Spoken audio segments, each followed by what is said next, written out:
Muito boa noite, meus irmãos. Abra sua Bíblia no livro de João, capítulo 13. Então, nós estamos naquele período dos nossos meses temáticos, onde nós escolhemos cada mês para passar ele inteiro falando de um daqueles 8 fundamentos que fazem parte da nossa missão, da nossa declaração de missão, da nossa visão, daquilo que precisamos ser e levar as pessoas a ser.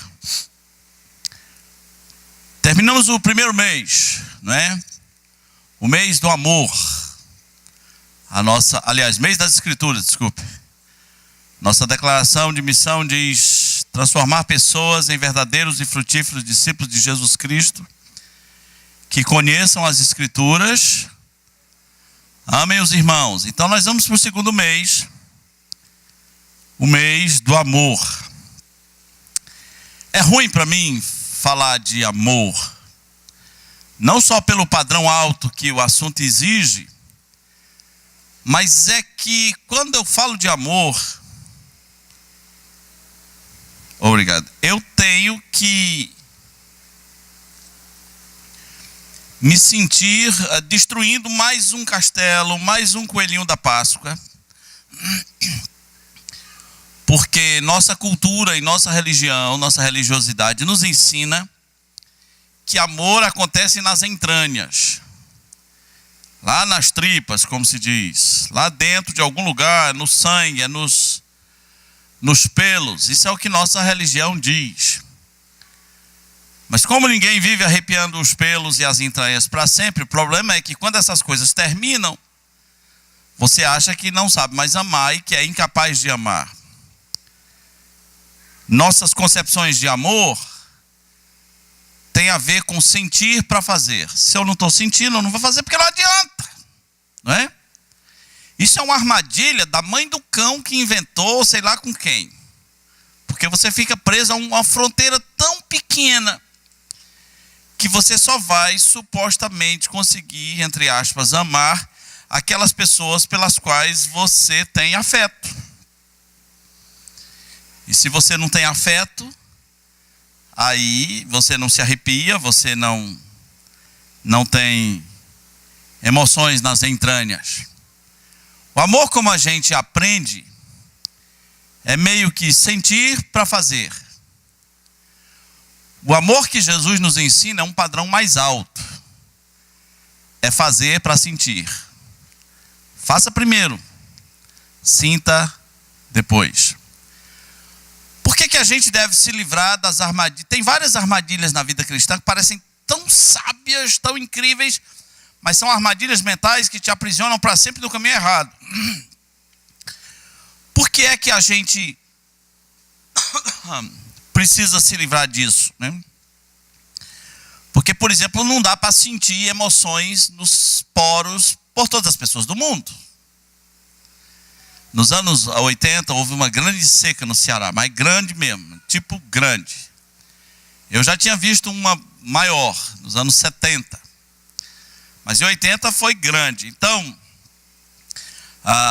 o meu pastor teve uma ideia de que a nossa igreja deveria se envolver maciçamente em ajudar pessoas que estavam passando muito mal. Então acionamos pessoas Brasil afora, e pessoas se solidarizaram. Eu morava na casa pastoral e um dia eu fui acordado por um caminhão que veio do Pará. 2 pastores foram deixar um caminhão de alimentos. Eu fico imaginando, se aquelas pessoas que contribuíram fossem esperar sentir alguma coisa, não é? Sentir alguma empatia, elas nem sabiam para quem estavam contribuindo, elas nunca viram aqueles rostos. Elas entenderam que precisavam fazer para sentir. E eu tenho certeza que muitas pessoas, ao longo do processo, quando estavam fazendo, quando estavam empacotando, quando estavam colocando a carga, eu acho que algumas pessoas sentiram no processo. O amor bíblico, baseado naquelas palavras que nós ensinamos aqui incessantemente, que o amor bíblico é baseado em duas palavras. O amor é atitude.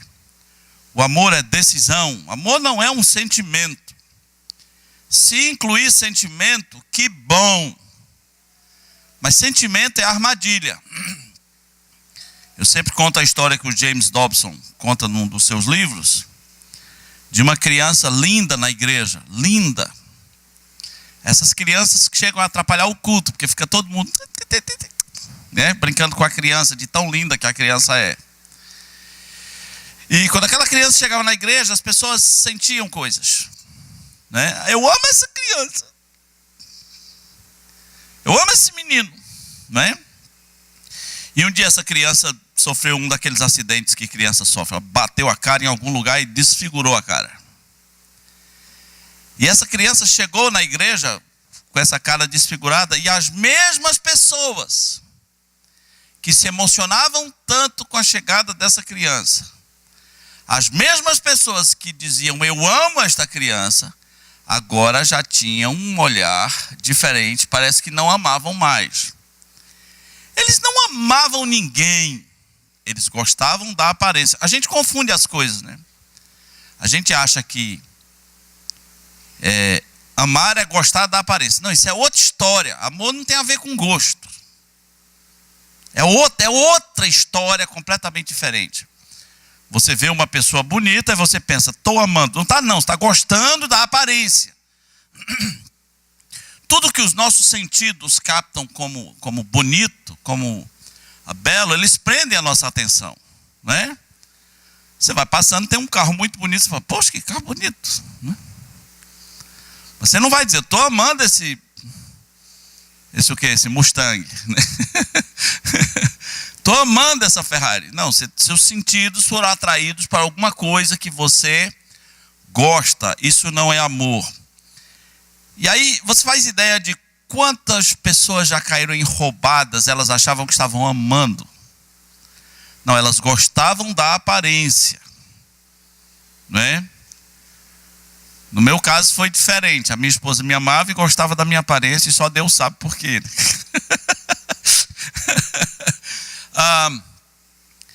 Nós precisamos nos livrar das armadilhas mentais de amor. Elas são culturais. Elas são das novelas. O amor da novela não tem nada a ver com o Novo Testamento, gente. Mas nem de longe. Você já viu quantas vezes nas novelas as pessoas dizem eu te amo, eu te amo, eu te amo, eu te amo, eu te amo, eu te amo, eu te amo. Ah, eu te amo, acho que eu te amo.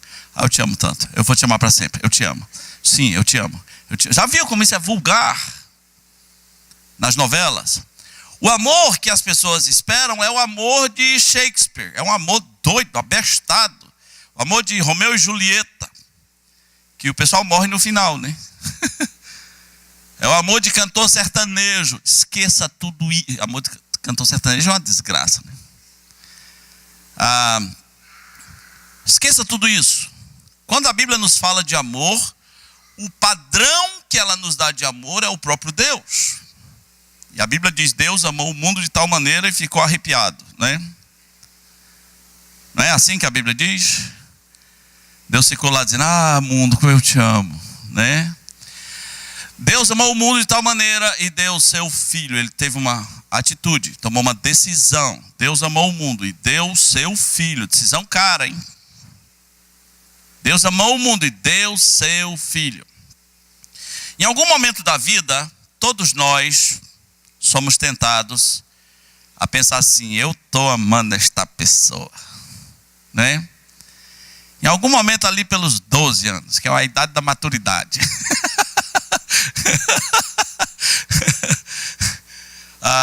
Atenção, na cultura nós fomos ensinados, e eu falo cultura humana, tá?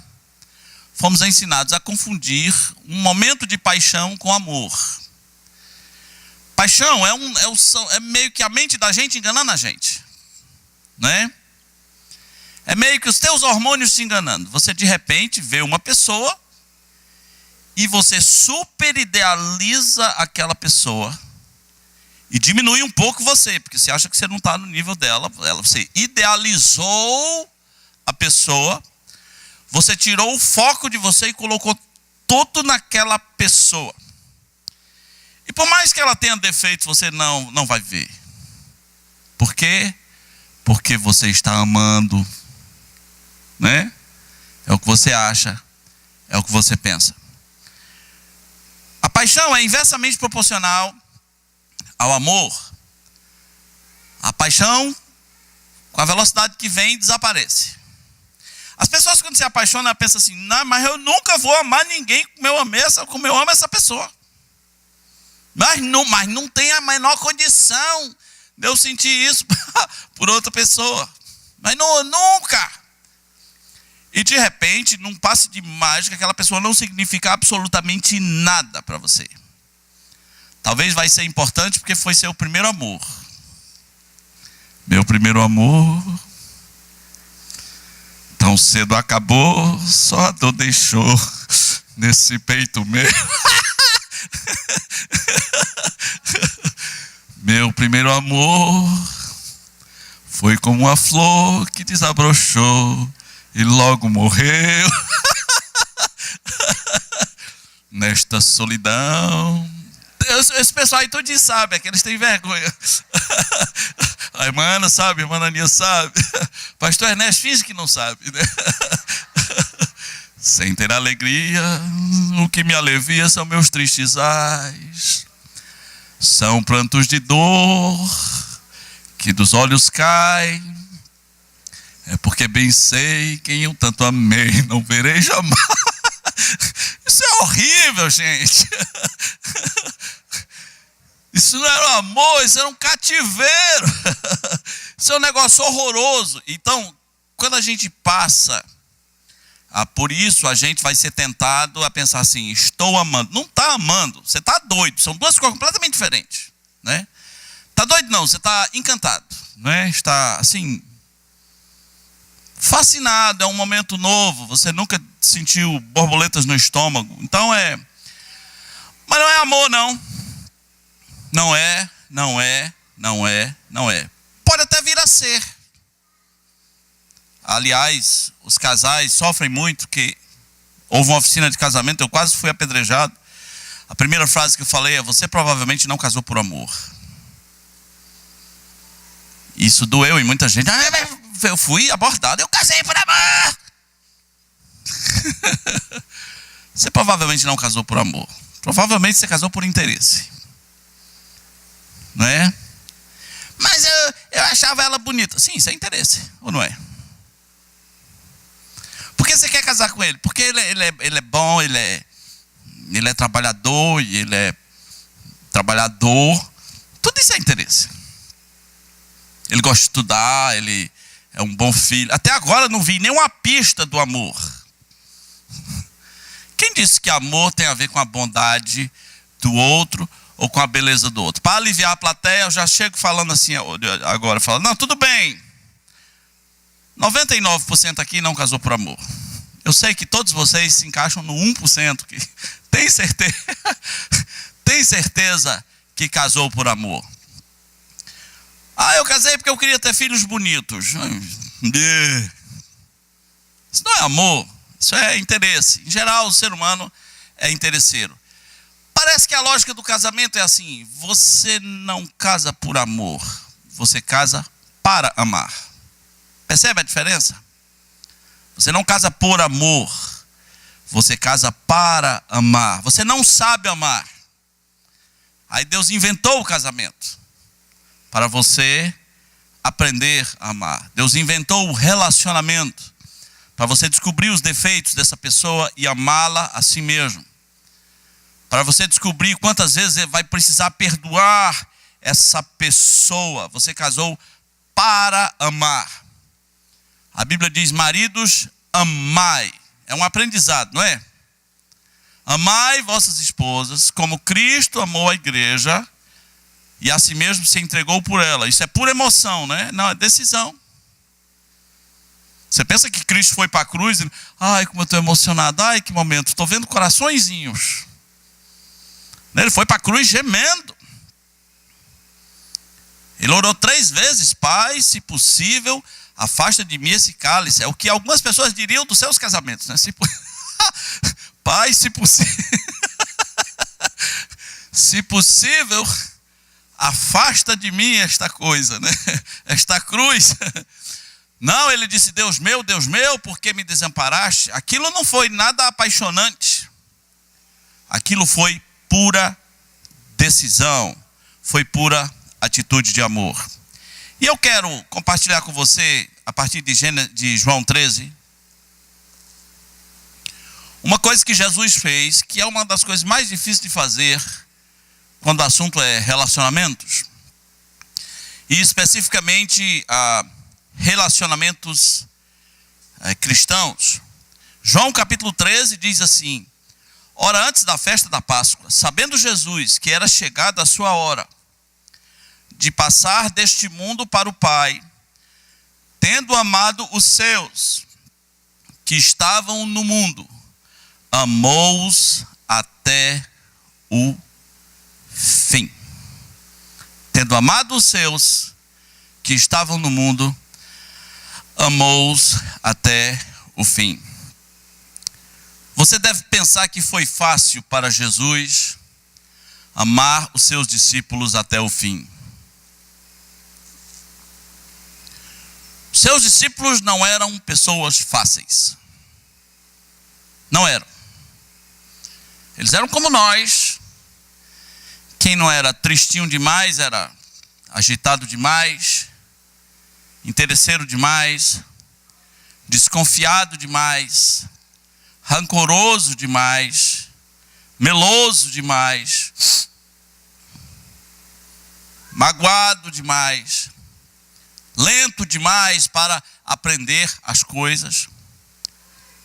Às vezes é preciso desmistificar o homem na Bíblia para você entender o tamanho do amor de Deus. Sinceramente, os 12 não são o tipo de pessoas que você e eu escolheríamos para dizer, olha, eu preciso de 12 pessoas para mudar o mundo.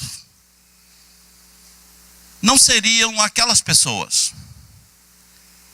Eles são chatos, eles são arrogantes, eles são vingativos, eles querem o mal dos seus inimigos e são meio interesseiros em estar perto de Jesus como o Messias, porque talvez entendem que ele é um Messias cultural, aquele que vai vencer todos os seus inimigos, vai matar os seus inimigos e assumir um reino. Olha a cabeça dos discípulos. Um dia, a mãe de 2 deles chega e fala assim, Senhor, eu queria pedir para o Senhor que quando o Senhor assumir o seu reino, esses meus 2 filhos, coisa de mãe, né? Coisa básica de mãe. Esses meus 2 filhos estejam um à tua direita e à tua esquerda. É meio que dizer, olha, o Senhor vai ser o presidente aí, o rei do negócio inteiro aí. Eu queria pedir que esse aqui fosse o ministro da Casa Civil e esse aqui fosse o ministro do Planejamento. Agora a imaturidade na presença dos outros. Ele vem com um papo desse. Existem horas em que Jesus tem que dizer coisas duras aos seus discípulos. Tem horas que Jesus tem que dizer assim, vocês não sabem de que espírito vocês são. Isso é uma acusação muito séria para um crente, não é? Você não sabe de que espírito você é. Uma vez, entrando na aldeia de uns samaritanos, Jesus pediu passagem. E os samaritanos não permitiram que Jesus passasse pelas suas aldeias. Os discípulos disseram assim, Senhor, o Senhor quer que nós oremos para que desça fogo do céu para consumir esses samaritanos? Naquele tempo, era uma briga meio coxinhas e mortadelas de Israel, que eram os judeus e os samaritanos. Não sei quem eram os coxinhas, não sei quem eram os mortadelas, mas eles estavam num nível bem avançado da disputa. Eles se odiavam a ponto de dizer, Senhor, o Senhor quer que nós oremos para que desça fogo do céu para consumir esses coxinhas samaritanos, esses mortadelas samaritanos. Isso é pedido que se faça a Jesus Cristo, o Filho de Deus. O Senhor quer que a gente ore para isso.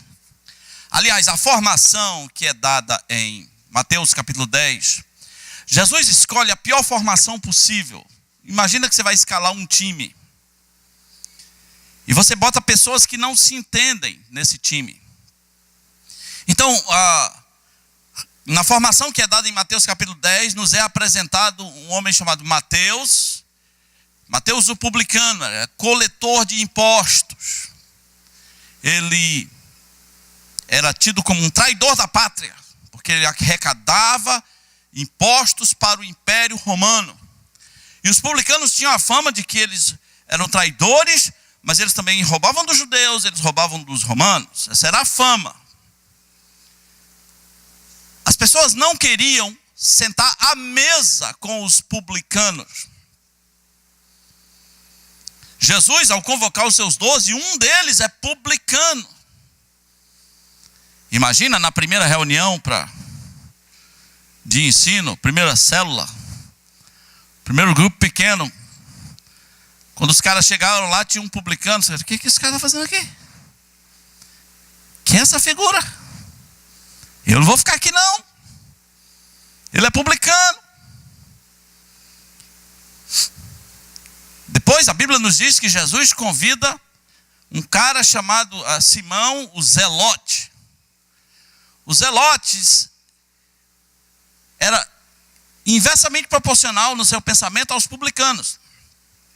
Se os publicanos cobravam impostos para os romanos eles eram a favor do Império Romano. O zelote era uma guerrilha que se preparava para destruir o Império Romano e tomar o poder. Está tudo lá em Mateus 10, Simão Zelote. E aí imagina, chega um zelote na reunião, tem um publicano, chega o publicano, tem um zelote. E Jesus, de vez em quando, vai dizer assim, ei, publicano e zelote, amem uns aos outros. E é só na igreja de Jesus onde isso é possível, né? Onde os coxinhas e os mortadelas não devem se matar, jamais. Amem uns publicanos e zelotes. Amem uns aos outros. Aquele time vai dar muito trabalho a Jesus Cristo. Muito trabalho. Acredite, eles são incrédulos. Acredite. Eu tenho a impressão que eu seria menos incrédulo. Na multiplicação dos pães acabou, eu já me rendia. Eu não precisaria mais fazer perguntas. Com a multiplicação dos pães e dos peixes, com a do vinho lá então, acabou. Não é? Mas eles toda hora têm dúvidas. Dúvidas. Às vezes são usados por Satanás.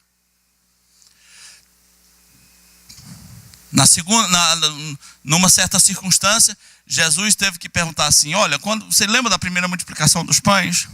Você não sabe fazer conta de matemática não? Quantos pães foram? Quantas pessoas?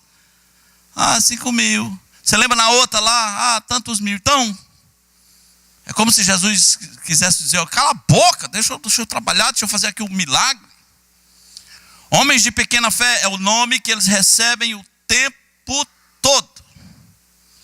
Homens de pequena fé. Sentidos embotados, coração endurecido. E são os seus. São o círculo íntimo. E ele só vai passar 3 anos com essas pessoas. Mas essas pessoas estressaram Jesus. E houve um dia, bem depois da multiplicação dos pães, que Jesus deu uma palavra muito dura. E quando você multiplica pão, eu não gostaria de fazer milagre. Eu tenho um amigo, ele fez um milagre. Não era um amigo, era uma pessoa que eu conhecia. Ele fez um milagre, a vida dele virou um inferno. Ele orou para uma senhora problema de coluna. E ele orou e a mulher ficou normal. E a vida dele virou um inferno. Porque espalhou a notícia. Né?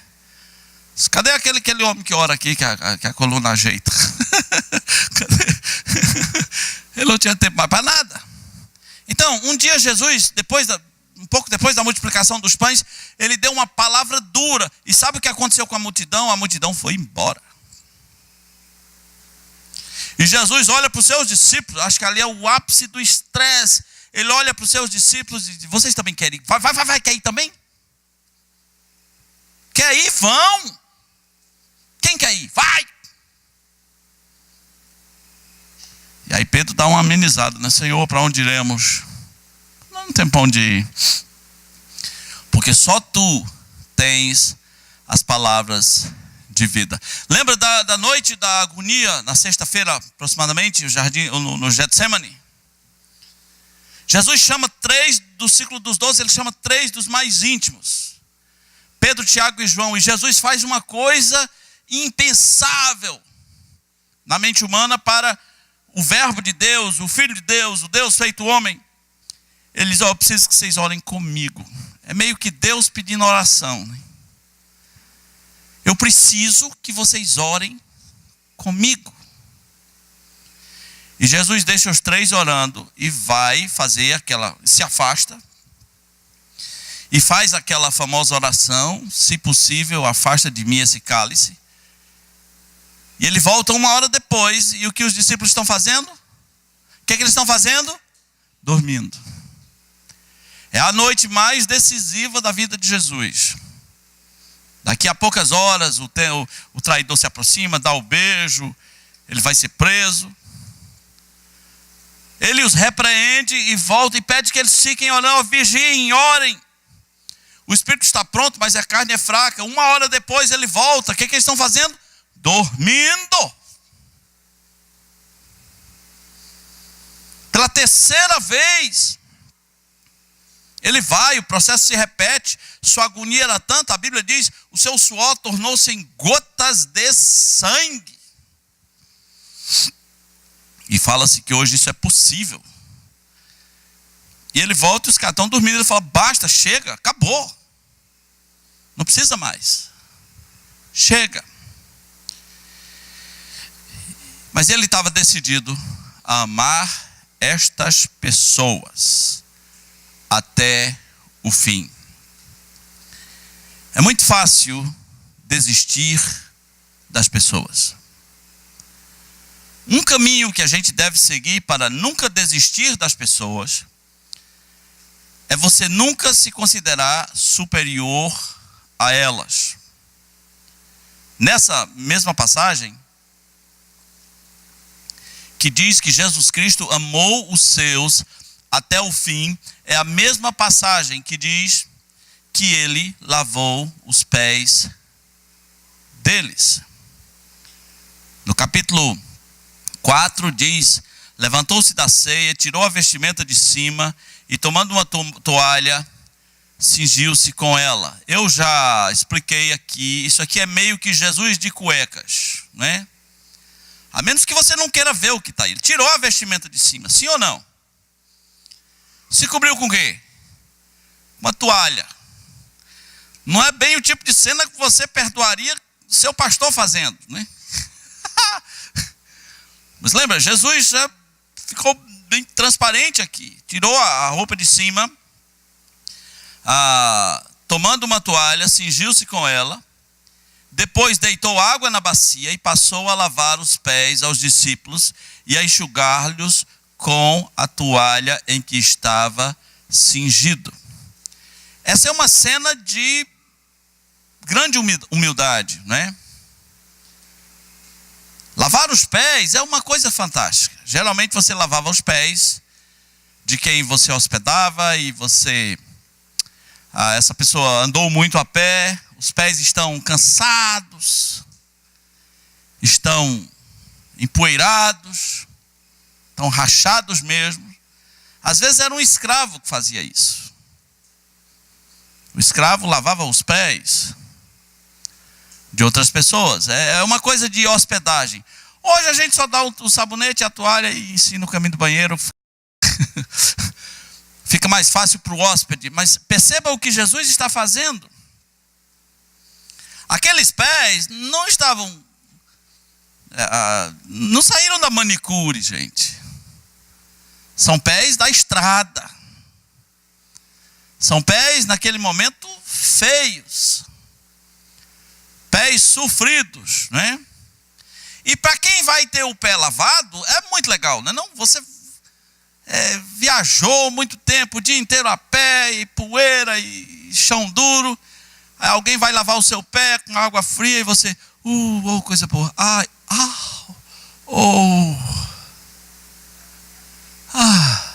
né? Bom demais.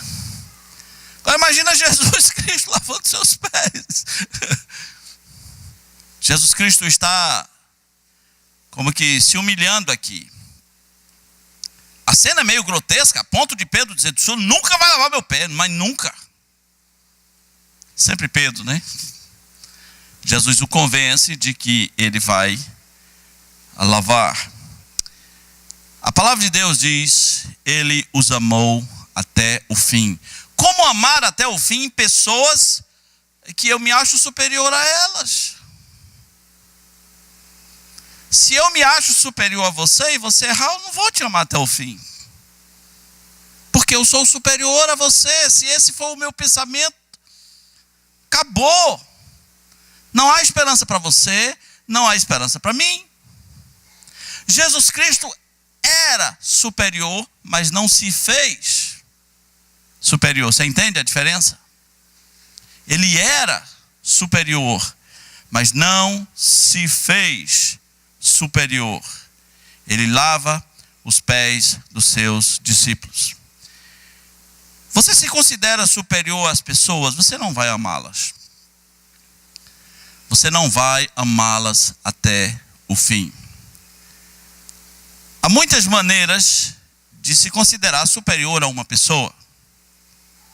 Eu posso me achar mais inteligente, eu posso me achar mais bonito, eu posso me achar financeiramente mais rico, eu posso me achar uma pessoa mais agradável, eu posso me achar mais espiritual do que aquela pessoa. Toda vez que eu for superior, vai ser muito difícil amar as pessoas. Na nossa trajetória cristã, alguns soldados vão ser machucados, vão ser feridos. E alguns deles são pastores. E às vezes as pessoas não conseguem amar os pastores até o fim. Eu conheço a história de muitos pastores que caem. E eu vou lhe dizer uma coisa: as pessoas o abandonam. Essa é a lógica da vida. Quando as pessoas caem, os pastores não as abandonam. A maioria deles não, né? Quando elas caem, elas não querem ser abandonadas. Mas quando eles caem, eles ficam sozinhos. Eles experimentam a solidão do pastorado. Quando eu sei que algum pastor foi vítima de alguma situação desse tipo, eu às vezes ligo, apenas digo: olha, qualquer coisa que precisar, estamos aqui. Porque eu sei que nesse momento você está só. Você está absolutamente só.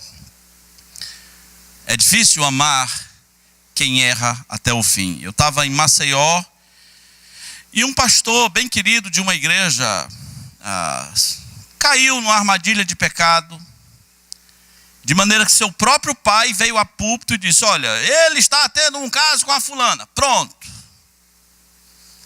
A igreja passou por um terremoto horrível. E uma pessoa que eu estava conversando lá, ele ficava o tempo todo me falando isso e de maneira ressentida. Ele falou: mas aquele pastor, rapaz, ele me falou tanto para não fazer isso. Tanto que ele me ensinou, e como é que ele agora faz exatamente o contrário. Eu caminhava com ele, a gente fazia caminhada, ele me advertia das ciladas do diabo. Como é que ele foi agora exatamente cair na mesma coisa? E eu disse para ele: meu irmão, isso que você está me dizendo, tem o mundo inteiro e o diabo para dizer para ele. Isso que você está fazendo, essa cidade inteira vai chegar para ele e vai dizer, mas o senhor... Agora, quantas pessoas você acha que existem nessa cidade e na sua igreja, capazes de ir lá e dizer, o que é que o senhor está precisando? Isso não é apoiar pecado, isso não tem nada a ver com apoiar pecado, é pecado, tem que ser exortado, tem que ser repreendido. Mas eu estou falando de abandonar o ser humano. O ser humano com quem você andou junto. Então essa mesma caminhada que você fazia com ele, agora você não quer fazer mais. Porque você se acha superior a ele, porque ele caiu e você não. Porque ele adulterou e você não. Então a semana que vem, ligue para ele e fala, pastor, vamos caminhar. Antes que seu pastor morra, antes que ele deprima, definhado, envergonhado, sem vontade de viver. Vá lá e apenas caminhe e não cobre nada. Você acha que ele não sabe que está errado? Você acha que ele não já ouviu de gente bem próxima dele o quanto ele está errado? Você é capaz de amá-lo até o fim. Quando a Bíblia diz Jesus os amou até o fim, inclui inclusive o momento em que todos o abandonaram. Ou você pensa que os discípulos de Jesus ficaram até o fim com ele? Lá na cruz estava todo mundo, não Jesus, morre aí, mas nós estamos aqui, ó. Força aí Jesus, aguenta aí. Nós sabemos que o Senhor vai ressuscitar o terceiro dia. Então, vamos ficar esperando. Três, né? Domingo o Senhor ressuscita. Estamos aqui na... Todos o abandonaram. Todos. Naquela hora que a polícia falou, mão na cabeça. Ali acabou. Vazou todo mundo. Pedro ainda quis dar uma de doido, pegou um teçado, arrancou a orelha de uma pessoa, né? Quis dar uma de maluco. Mas logo depois, o próprio Pedro, que sempre dizia, ainda que estes te abandonem, eu jamais te negarei, isso jamais, eu sou o Pedro, Isso não acontece comigo, por quê? Porque eu sou o Pedro. Esse Pedro logo se encontra chorando amargamente. Quem estava na cruz lá?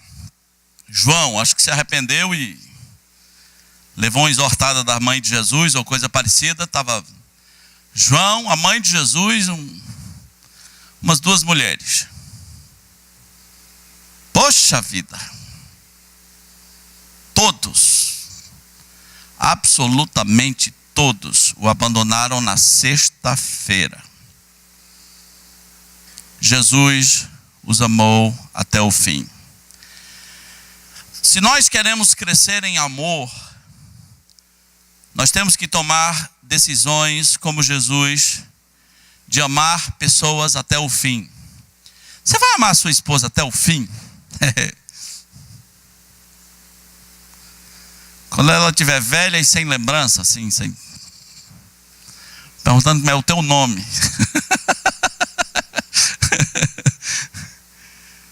Ele decidiu amá-los até o fim. Você vai amar seu marido até o fim?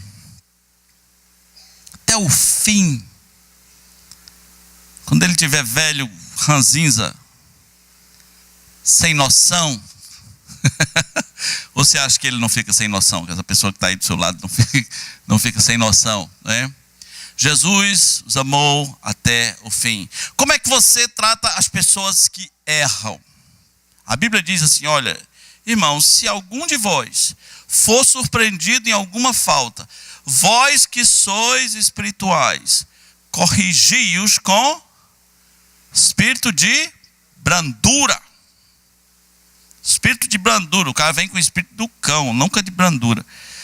Se alguém for surpreendido em alguma falta, vós que sois maduros, que sois espirituais, corrigi-os com espírito de brandura. E depois, cuidado para também não cair, né? A Bíblia diz. Jesus Cristo toma essa decisão de amar até o fim. Nós estamos começando o mês do amor. E estamos começando com esse soco no estômago hoje, com essa pedrada. Amar até o fim é o desafio. É muito fácil abandonar pessoas. É muito fácil apontar os seus erros. Queridos, o pecado nós sempre vamos odiar. Vamos separar as coisas. O pecado nós sempre vamos odiar. Mas as pessoas, nós temos que amá-las até o fim. Não se ama até o fim com arrepios, se ama até o fim com atitudes, com decisões de amor. Os arrepios, os entranháveis afetos de misericórdia, a Bíblia diz, se há algum, né? Os entranháveis, aquele vem lá das entranhas, os entranháveis afetos são extras, são lucros, são acessórios bons. O que conta mesmo são as decisões de amor que nós vamos ter que tomar em relação às pessoas. Alguns nem amam suas igrejas até o fim. Na primeira decepção, eles saem e falam muito mal da igreja pelo resto da vida. Nenhuma palavra de gratidão, nenhum reconhecimento. Não vão amar suas igrejas até o fim. Nessa jornada, nesse mês, vamos aprender sobre amor. Não o amor idealizado dos arrepios, mas o amor que começa com um desejo de obedecer a Deus. E porque Deus disse que tem que ser assim, nós vamos agir para sentir o amor de Deus que é derramado em nossos corações pelo Espírito Santo. Amém? Vamos orar. Nosso Deus, muito obrigado pela noite de hoje. Pedimos que nos abençoe nesse mês, para que possamos, como diz a tua palavra, crescer em amor. Pedimos em nome de Jesus. Amém.